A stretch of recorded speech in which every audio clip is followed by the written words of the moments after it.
let's talk about what's the name of the company? SRRC? SI, Solar Integrated Roofing Corporation. SIRC versus Ballew versus ROOFCON and all of that. And before we dive into this, I want to thank you, our sponsors. I don't feel like I thank them enough. Atlas, ICO, Japnimbus, top 3 sponsors, and SRS number 4. You guys are awesome. Thank you for being so generous when you come to our events. You gave us money for sport events, arm wrestling, fittest roofer. It's all being noticed and roofers know. And we thank you for that, because so many brands, would rather invest in alcohol and, buy booze for 2,000 roofers at the, at the event. But then when you ask them, hey, can you sponsor fittest roofer competition? Crickets. And those brands who invest in roofing insights, you guys investing in a good cause, you're helping us make good content, and we appreciate you. With that being said, let's talk about Ballew, ROOFCON, and massive lawsuit. Obviously, it's public information. You guys can all read on it. The reason for this topic to be here, because I actually have been accused. People accuse me all the time. Dmitry, you only want to talk about drama. You want to elevate your brand by putting other brands down. Here's what you guys don't realize. If I don't talk about it, I'm getting roasted. I literally, like Lee Haight called me on Friday, yelled at me for like 10 minutes. Like, really? You're freaking not going to talk about this? You're not going to talk? You're going to roast me? You're going to talk about me? But when Hunter, your buddy, is getting... Like, I'm at a position where I cannot ignore major news. And I love Hunter. Like, I immediately reach out to him and I say, dude, whatever you need, I'll help you. But obviously, it's a legal action. So we're going to react to what's public. We're not going to have Hunter's opinion or other party opinions because they're illegal. They cannot comment on this. But I'm dying to hear what Adam and Steve has to say about it. And I'll share my story too. Well, I read the whole lawsuit from top to bottom and made notes because, I know another person who's in the process of going through this, and I know another company that engaged possibly, and I don't know if they've finished or not. And when people know that you're friends with Dmitry, people are always a little bit careful about what they say around you.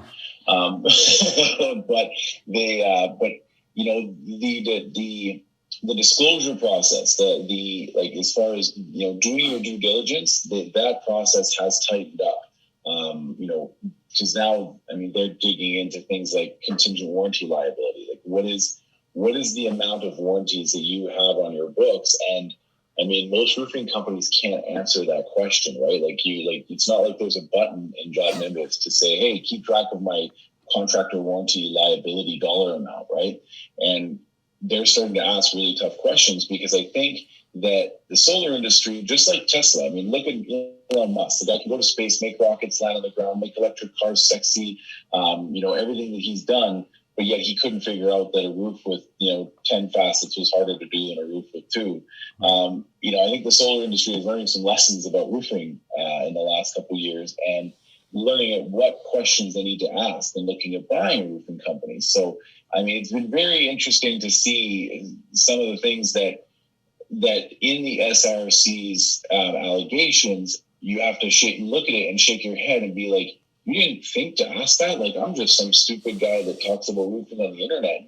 I would have known to ask those 11 questions. You didn't have anybody to ask some of these questions?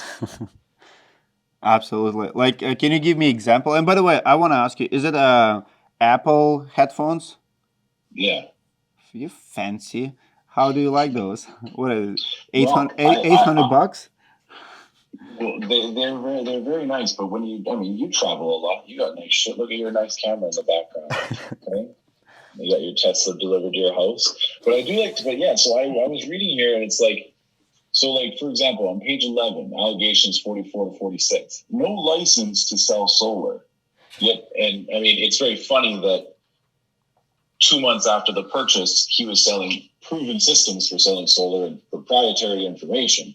So, I remember that, and I kind of go, and I can see, I think this whole lawsuit really at the end of the day is about the fact that a guy who didn't have a license to sell solar is allegedly didn't have the ability to sell solar at Cornerstone Construction.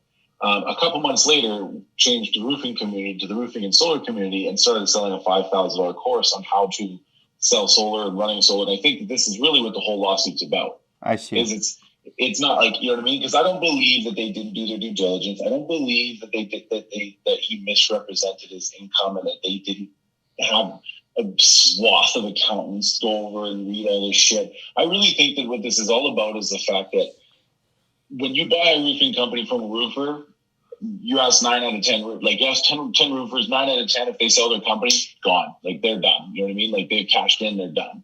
And you expected him to stick around. And instead he was like, I'm going to download the Google Drive, turn it into a course and sell it on the internet. And that's really what this is all about.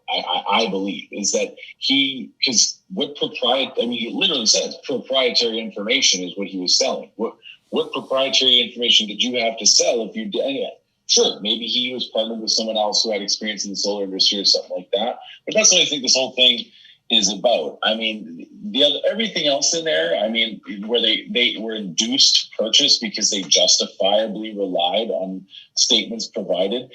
What publicly traded or, billion-dollar company in the world ever justifiably relies on a roofer's financial statements before they give him $3 million cash and 25 or whatever, 45 something million shares? Like, bullshit. This is all about the fact that he bought his company, he dipped, and he started selling the knowledge on the internet.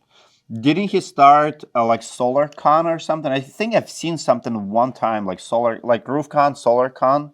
Or I mean, I know that it's all about the roofing and solar community. I don't know if he got into SolarCon. I mean, it's going to be there's this website online called Investor Hub, and it's like 20,000 comments long at this point about this whole situation. And it really just seems to me that he had a duty to any financial interest in the success of SIRC by way of having the shares and by being retained as the CEO.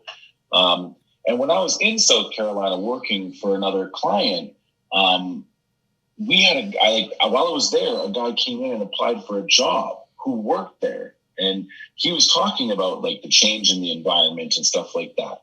Like, they, because Hunter's a good guy and he's a good leader, and the people who work for him love him. You know what I mean? Like they will go take the hill with him, right? Like they love working for Hunter. And I believe that, all his John Maxwell stuff has made him the kind of person people want to follow. But if you don't want to be there anymore, it doesn't matter. You're gone. And so when he basically got the money and was like, well, this isn't what I want to do, he was a marketer to start out, right? So ROOFCON, that whole thing, now he's doing NFTs, which I'm sure is a great way to place your money when you're about to get sued. But it's he has gone in that other direction, and that's where he wanted to be. And so I just think that really this is about the fact that he had an interest to protect the future success of SIRC by being a shareholder and by being a president, CEO, or a CEO. And by selling this stuff on the internet, he's creating competitors to the company that he's invested in. I see. And I agree with you 100%. And this is for those people like in our community who don't know who Hunter is. I know Hunter for 5 years. I knew him before he started a roofing company. He came to us like in 2017 or 2018. I'll show you the picture on the screen. Back at Storm Group Roofing, like he was building websites for roofing companies, and he is a marketer. And I say it with respect. Like he was a good marketer, good with what he does. That's why he bought roofing.com. If you want to understand the person, like the way we wired, it's early in our career and our childhood. You want to understand the person, look at his childhood, look at his parents, and look at his first couple jobs. If you're a salesperson, like if you're Grant Cardone, your car sales, it's a stamp for the rest of your life. You might change, but that's who you are. Jordan Belfort, he's always going to be in sales because that's who he is. Well, marketer, like I'm always going to be a teacher.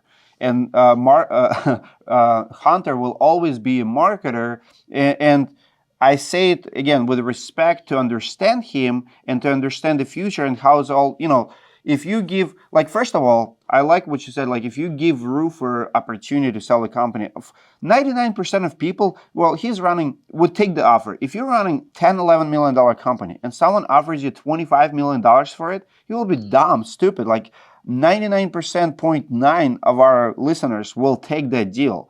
Can we blame Hunter for no?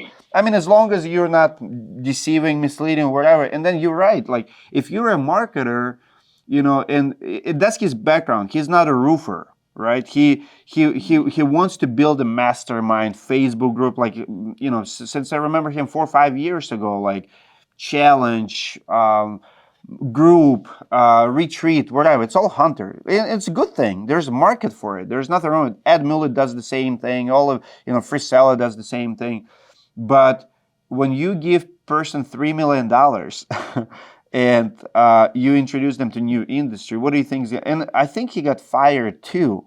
Like over and then in June he got like, according to the suit, right? Allegedly, right? I mean, according to the suit, he got let go.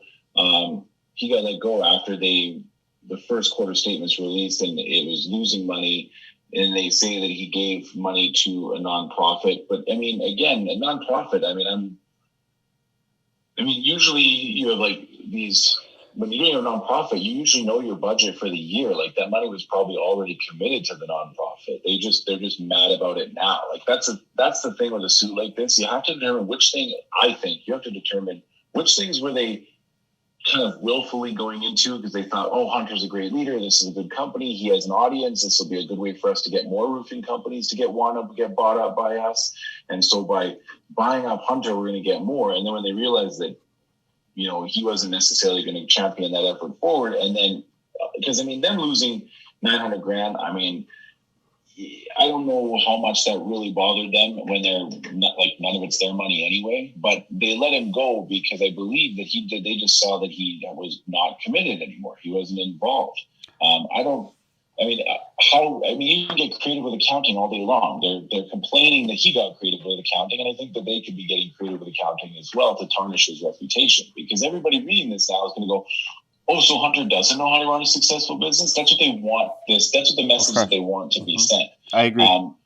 And so this is as much a press release as it is a legal complaint because no one's going to go and sit and listen and watch. But it's crazy because you're publicly traded company. You do press release to raise money. Like this press release is going to diminish them. This is how you lose your stock value, and this is how It's crazy to me that they're doing it's not in private but in public. Maybe they try to settle it in private.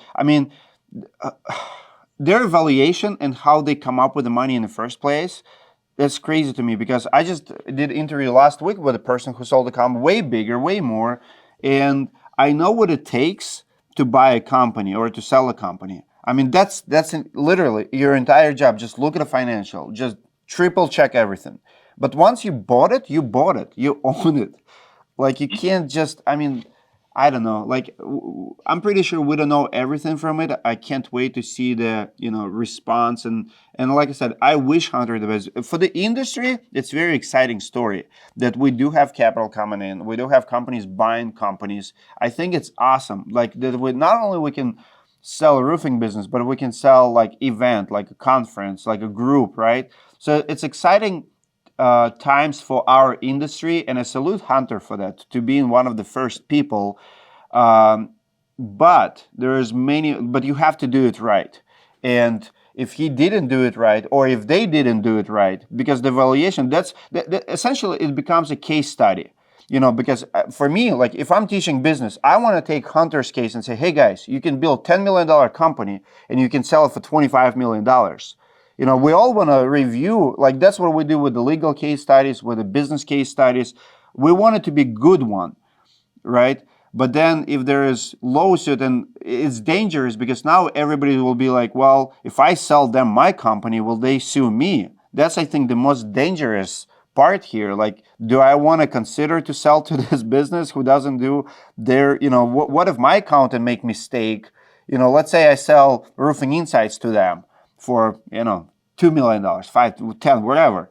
And then they come after me, can they do, what I mean? Like this is the dangerous part. Like when you take good story, exciting story of the industry and you turn it upside down when it becomes such a negative talk. That's what I hate about it. It have already like bad taste almost. Because immediately, and I want to jump right into the next story too, because immediately after, I mean, just 2 weeks ago, they announced that they're buying way more. Now they want to buy Wind Storm. They want to buy, Music City Roof for like $78 million, like press release that they have. So now you want to question that. What's the difference in approach of that? But let's Steve, you've been quiet. Yeah, well, I didn't really look into this one much. I just saw this today, really. So, but it is cool that people are starting to see value in roofing companies and starting to. I mean, someone offered to buy us 2 years ago. We just didn't want to do it.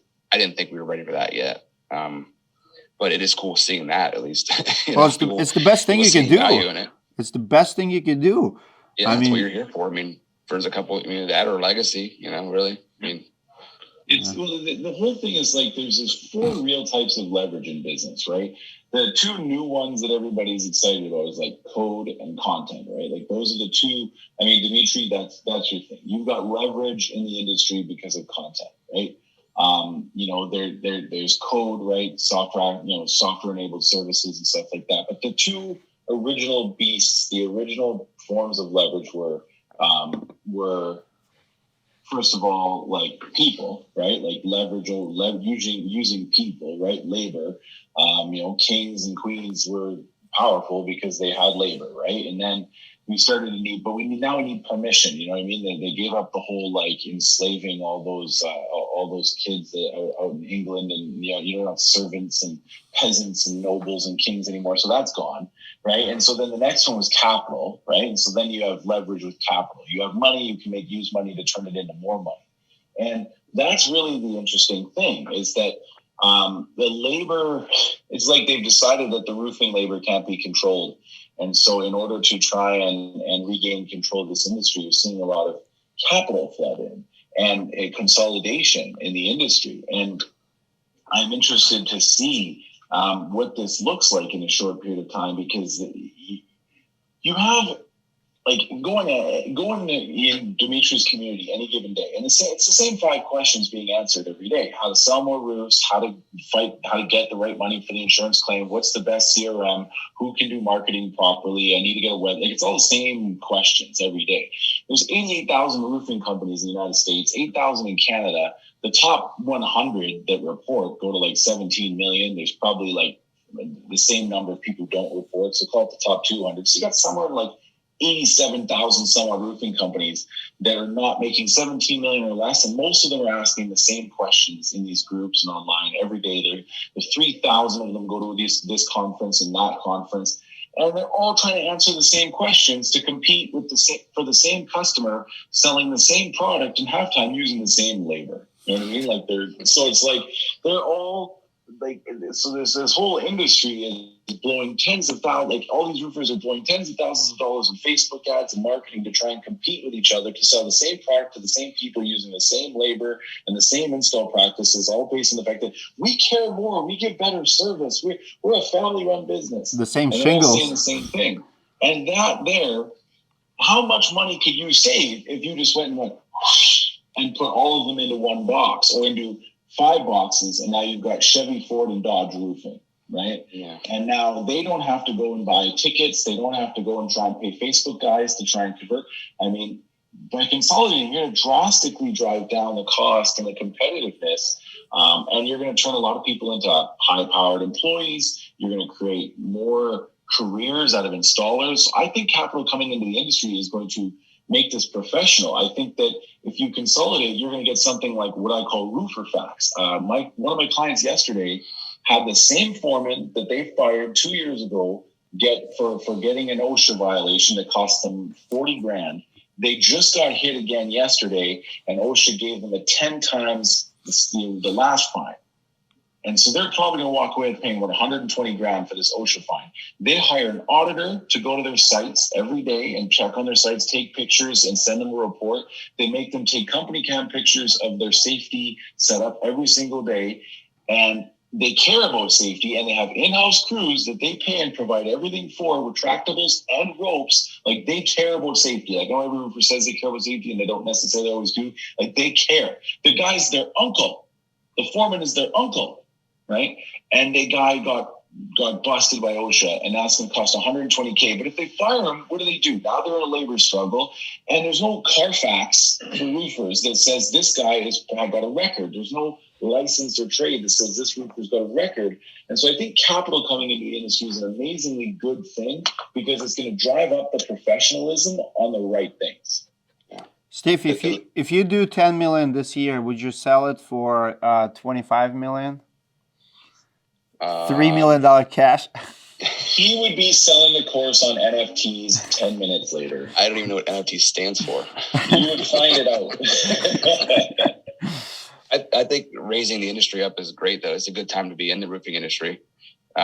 With just the company that tried to purchase us, they were a large company, and it was something unheard of as far as our area goes to have a roofing company like that with a call center and all that stuff too. But I think it's great to raise the industry up. Awesome. Everybody, because you make careers out of your employees. I mean, a lot of roofing companies have 24 years old. They're like, I'm burnt out. I'm going to go work for somebody else now. I'm going to go get out of their industry. And now it's hard to find laborers that you can hire as employees, that you can trust, that aren't drunk or whatever every day.